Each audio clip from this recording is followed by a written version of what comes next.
Hi there, Lindsay here. Today we're going to take a look at a couple metallic watercolor sets. I'm actually going to be reviewing the new Artsy glitter solid watercolor and comparing it to the Paul Rubens metallic watercolor, because once I saw this, it really reminded me of the Paul Rubens set, which is my favorite set of watercolor metallics. And I did a big metallic watercolor showdown a few months ago. Maybe it was close to a year ago on my blog. I'll try to remember to link that up down below, where I swatched out my various lines of metallic watercolors I have and kind of compare them and give some advice as to what the best use for each of the paints is, because there is a use for everything in your studio, and some things are going to work better for one thing but not for others. And it's good to know what the products you have are going to work best for. I always think it's nice to experiment. You certainly do not need to have everything or all the different versions of a particular type of material, but it's nice to know that you can use them for different things and be versatile with them, and also to know that what you have at home already will probably do the trick, so you don't have to run out and buy something new. So as you can see, the packaging of these sets is very similar. The Paul Rubens set is in a metallic pink heavyweight cardboard box. The Artsy set is in a metallic turquoise or teal, well, actually I'd say kind of turquoise or aqua heavyweight box. Now the Paul Rubens regular pan set comes in a matte pink box, so I just wanted to have that just to kind of show you, for in case you have one or not the other, you can kind of see them compared together. Pretty much the same. These will stack nice and tidy on my shelf, which is nice. And then I have to apologize because the packaging is not exactly the same on the Paul Rubens one. It came wrapped in a cloth, which I've actually used as a paint rag, so that's not pristine, but it did come wrapped in a very soft microfiber cloth, or it kind of like just kind of soft, I guess you would call it microfiber. It's just kind of like a silky absorbent cloth. And then the Artsy also came wrapped up in a blue cloth of the same material. I don't know if that's for presentation, to keep the tins from getting scratched, or to be used as a paint rag. I figured it's probably to be used as a paint rag, and actually works really well to absorb extra water off your brush, so that's what I use it for. I like things to be useful over beautiful in my craft room.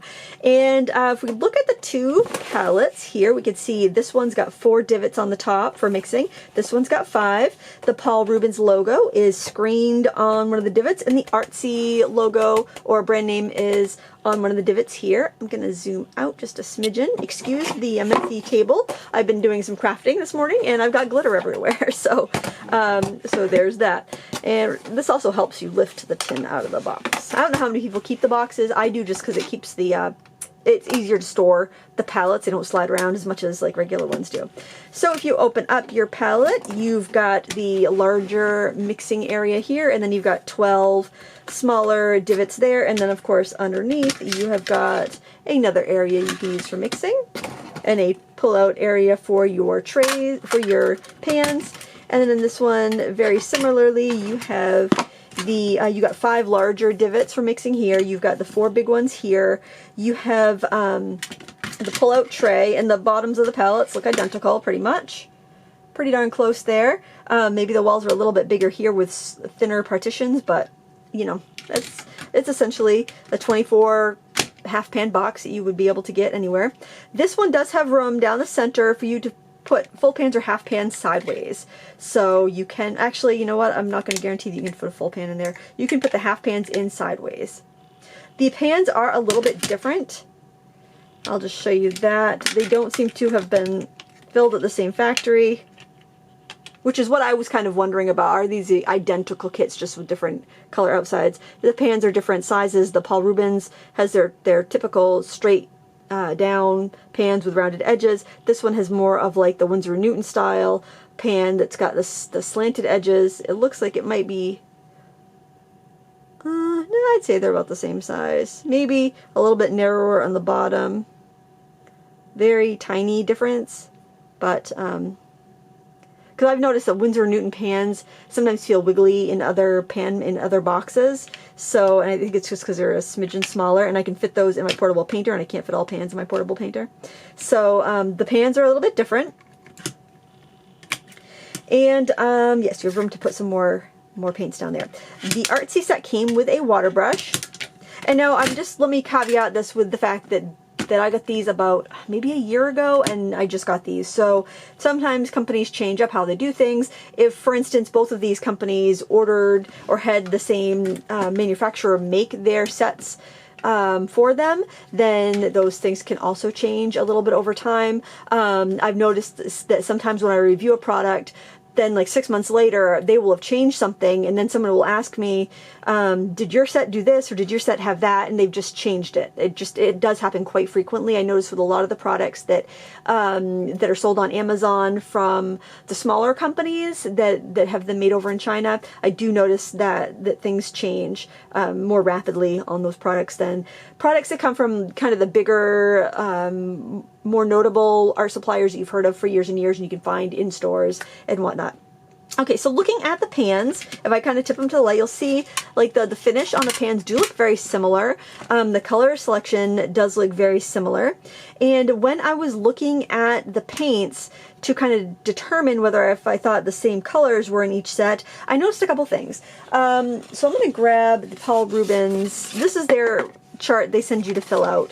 Now there was one in the Artsy one, but I got off track because they weren't, the swatches weren't put in order, and with metallic paints it's really tough to see what you have to tell what color it is to fill in your swatch properly. So what I ended up doing was just cutting their DIY chart, just taping it to my black chart that I made so I could see the colors on black and white, because I typically use metallic watercolors on black paper, and I wanted to see how they looked because they always look a little bit different.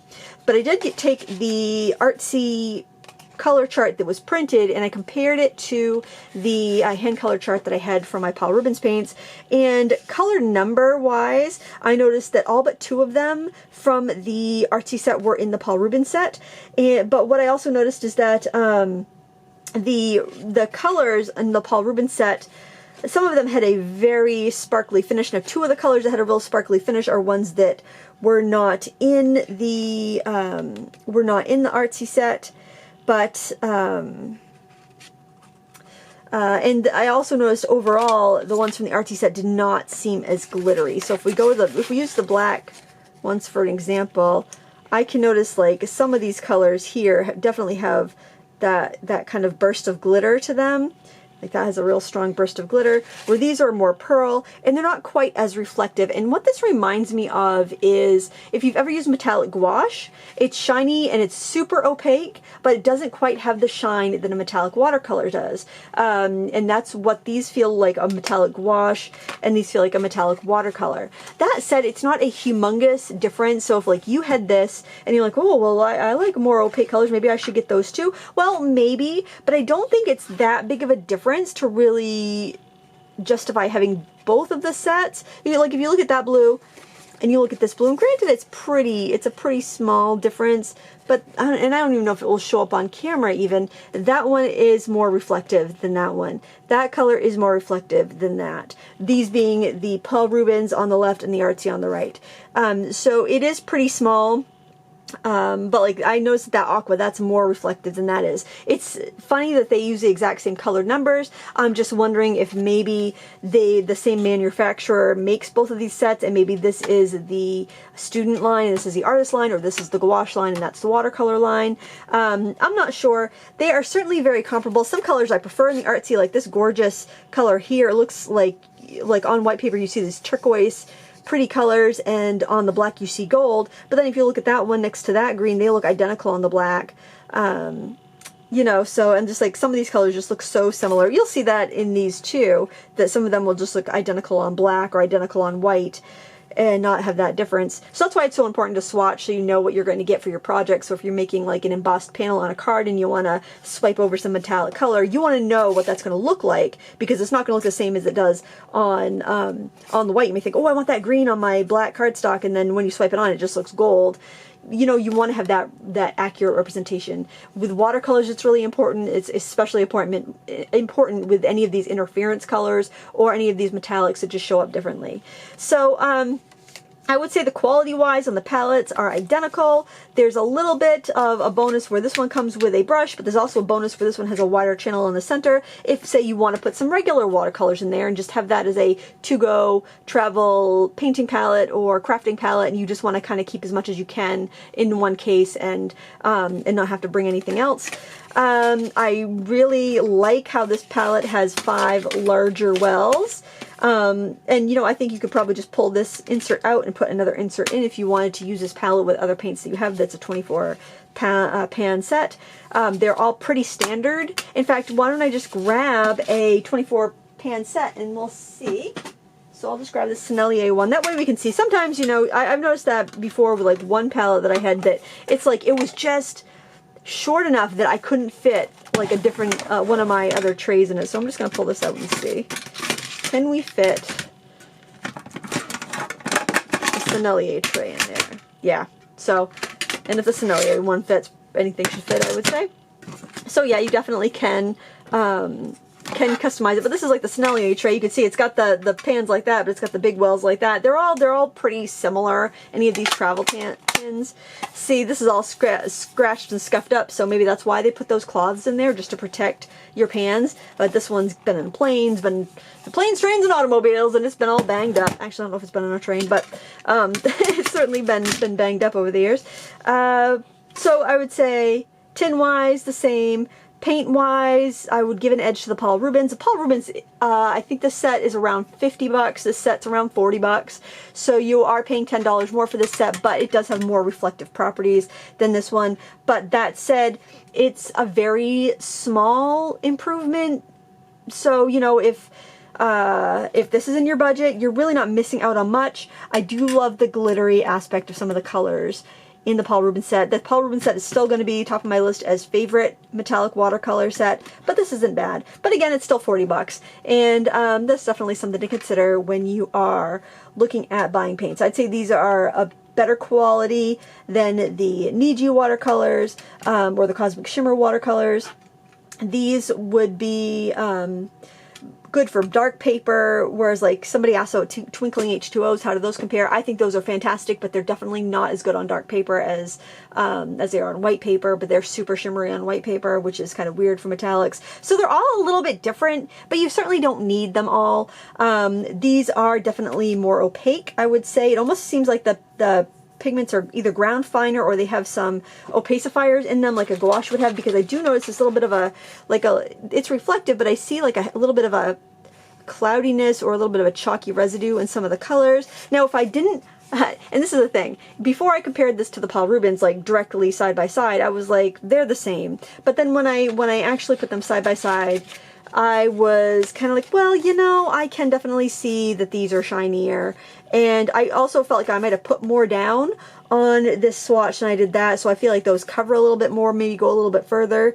But then again, you know, you do pay 10 bucks more for this set. So, yeah, I definitely feel like the Paul Rubens ones are more reflective because they're swatched on the identical black, heavyweight black cardstock, the same exact cardstock. So there's nothing in there to change.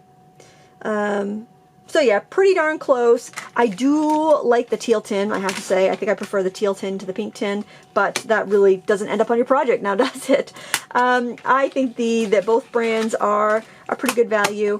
They are more expensive than some of the other metallic watercolors. They're cheaper than some of the other metallic watercolors I've used, but they are, or I should say they're cheaper than some of the other metallic watercolors out there.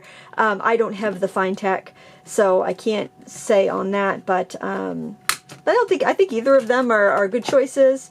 Just depends what you want. Do you want opacity over shimmery? And how much do you want to spend? And other than that, they're pretty similar. So yes, I'd recommend it. Definitely, since it's less expensive than the Paul Rubens if you're more on a budget and you want those metallic colors and you like that tin, which can be reused. Decent product. But if you already have the Paul Rubens, unless you really want that extra opacity that the Artsy set has for your projects, then I'd probably just stick with the Paul Rubens. So hopefully that's helpful. There isn't huge amounts of differences between the two, but it's a new product out there. I know people are going to be asking about it because if you've been looking at these paints, Amazon's going to suggest these to you as well. And now you have a little bit of a side-by-side comparison. So hopefully that's helpful. Please give me a thumbs up if you like these product comparisons. And until next time, happy crafting.